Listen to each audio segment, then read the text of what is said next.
Articles, interviews, college magazines calling him the Waste Whisperer.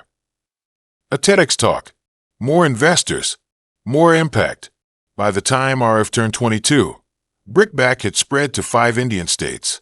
At 24, it entered Southeast Asia, beginning with Indonesia and Vietnam, countries with booming construction but massive waste problems.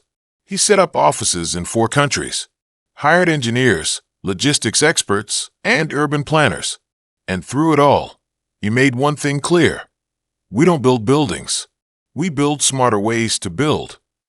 At 25, Brickback was valued at $1.2 billion. Arif, once a barefoot boy pushing a broken cart, now stood as the CEO of a global tech company. But he never forgot where it started. To this day, his old slum still has a special corner, a community center built from reused materials, powered by solar panels, with free internet and books. He named it The Roof That Doesn't Leak. With empty pockets and a full heart. From that slum in Mumbai where water leaked from the roof every monsoon, to boardrooms in Singapore, Dubai, and New York, Arif's journey has rewritten what success can look like. But unlike most billionaires, he didn't disappear into glass towers or luxury yachts. He did something far more powerful. He returned. Today, Arif owns multiple real estate ventures. Yes, he builds towers.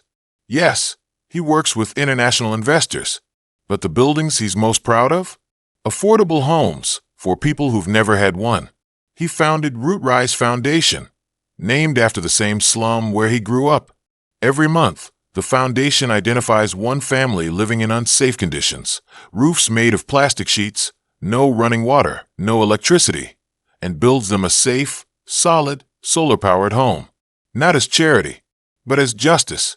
In one of his speeches, Arif once said, "Poverty doesn't mean people are lazy. It means they've never been given a fair chance. I'm not here to donate. I'm here to level the field." Through his foundation, he's built skill training centers where youth learn trades, carpentry, plumbing, coding, digital marketing, libraries and learning hubs in underserved neighborhoods, water purification systems that serve entire slum communities with clean drinking water, and even microloan programs that help small vendors, like the chaiwala, the scrap collectors, and the vegetable ladies, start or expand their businesses. One of his first employees was the kabadawala who used to buy his scrap. Now, that same man manages Arif's citywide recycling initiative that helps reuse construction materials and reduce carbon footprints. But Arif doesn't stop at writing checks. He shows up.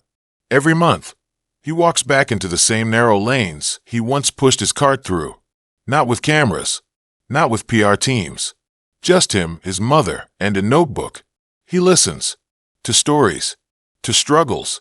To solutions. One journalist once followed him and asked, "You own skyscrapers now. Why do you still come back to this place?" Arif smiled and said, "Because my roots are my wings. That place didn't just make me tough. It taught me what matters." He paused, then added something deeper. Success without service is just ego, and ego can't build a better world. The thing that separates Arif isn't just what he built, but how he built it, brick by brick, failure by failure, always grounded in gratitude. He often tells young entrepreneurs, "Don't chase money, chase meaning. Money will follow speed, but impact follows courage." At one conference, a CEO asked him, "What's the secret to building a billion-dollar company?" Arif laughed and said, "Start by fixing something broken, even if it's just a radio in your neighborhood. Then never stop." Today, Arif's real estate empire stretches across 4 countries.